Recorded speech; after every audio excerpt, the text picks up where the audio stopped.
6 million people live on land that borders the Kruger Park, most in villages with few resources. And apart from the jobs that some of them have in the park, few have benefited from the wealth that it generates. Some, in fact, have a bitter history of conflict with the administration of the park.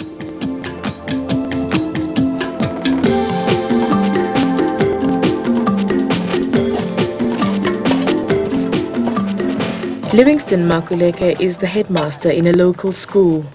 He's building an extra classroom block for the thousands of village children who crowd into his school. He learned his lessons 30 miles away, in the village in which he, his grandparents and his great-grandparents were born. That village is now in the heart of the Kruger Park, and that school is now a ruin. His people did not leave willingly. When he was a boy, they were forcibly removed by the apartheid government. Yeah, I remember the days of the removal. When the trucks arrived, we were told to run home as soon as possible. And when we arrived home, we found our mothers, because most of our fathers were working in town elsewhere. And our mothers were busy loading the goods and belongings into the truck. Some of the huts were already burning. They were threatening that if you don't get into the trucks, then 1 or 2 people will get shot. There's nothing we could do. We only cut it into these trucks and off we went. With the new government in power, the Makuleke and hundreds of communities like them are claiming their land back. Their case is unique because their land is integral to the park, and they're being drawn into crucial debates on how best to conserve the animals that live on their land. South Africa is experiencing a great deal of pressure from outside the country by organizations based in the United States and Europe that are animal rights or animal welfare oriented. They are placing an enormous amount of pressure on our National Parks Board because they would like to see their agenda implemented. My feeling is that we need to listen to those stakeholders who up till now have not had a voice at all. And those in particular are the people who live next door to protected areas. The people who experience a cost from the existence of the park. The Makuleke are cattle farmers, and like all of the park's neighbors, their livestock is often at risk from wild animals.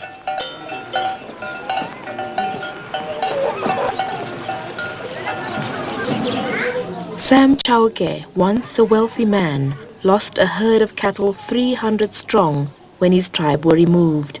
He lost his livelihood again when his donkeys were eaten. Twice I bought the donkeys. Now these donkeys don't live too long because you let the donkeys out of the kraal. I had kraal other side there. You let these donkeys outside of the kraal, but they don't come back in the same numbers. Found that one is missing because these donkeys are eaten by time by these lions every time.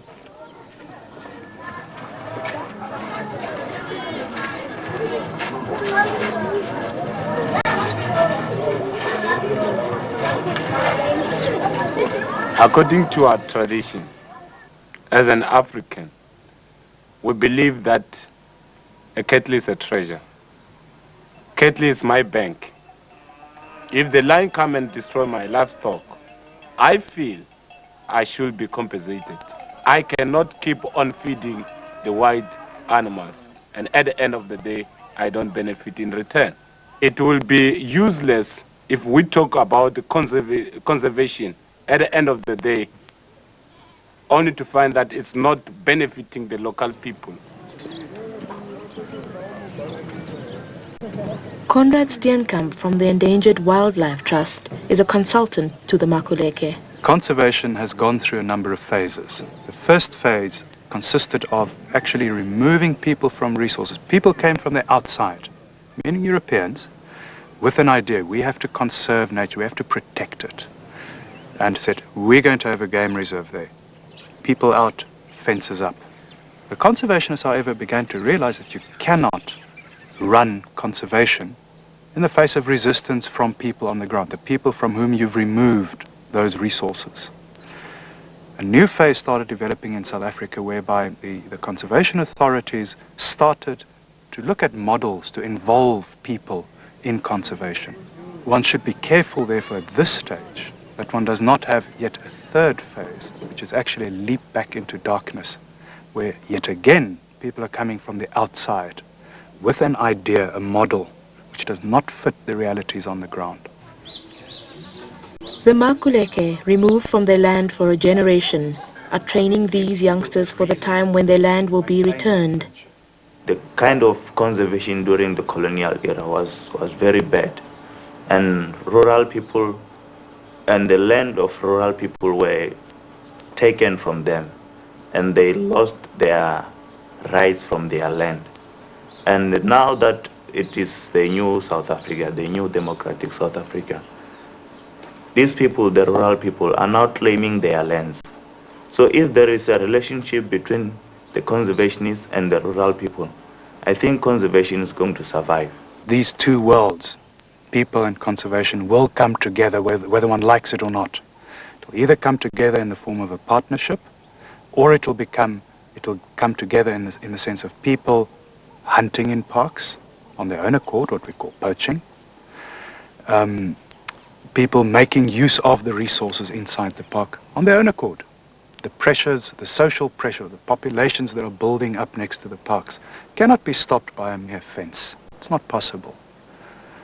If people don't have a direct vested interest in conservation, they're going to ignore fences. You can't stop processes like that. In Mozambique, a country that borders the park, Dou Grobler and his team come across a dead elephant that crossed the fence. Still warm, the poachers have not yet removed its tusks.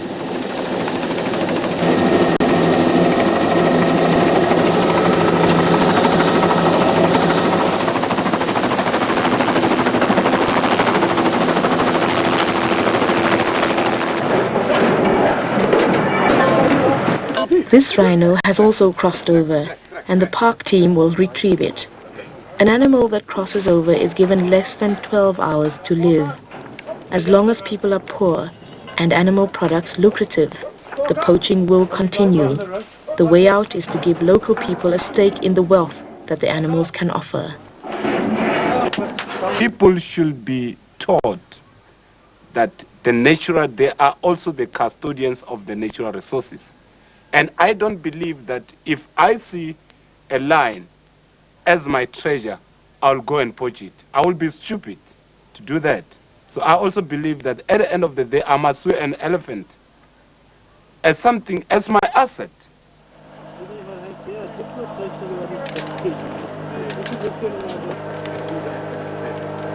Conservation in an African sense, it certainly has to find its own way. If we look to Europe, I mean, we haven't even got 1% of the European area as a national park.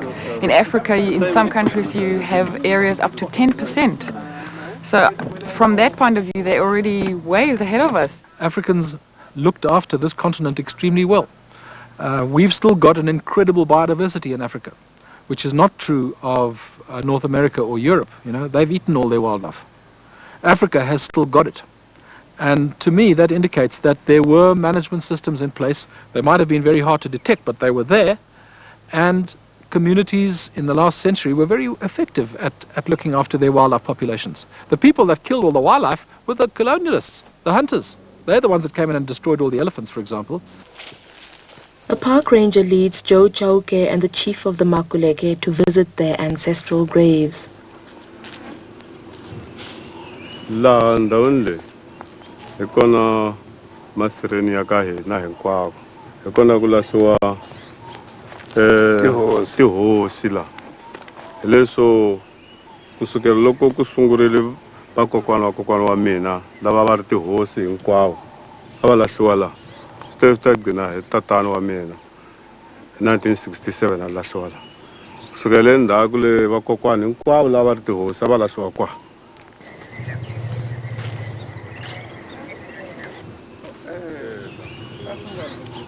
In the northern reaches of the park, off the tourist route, it's a place revered by the Makuleke and inhabited by the elephants. This log marks the graves of 3 generations of chiefs. It's been overturned by elephants. It's the sad history of South Africa that has made the Makuleke intruders on their own land.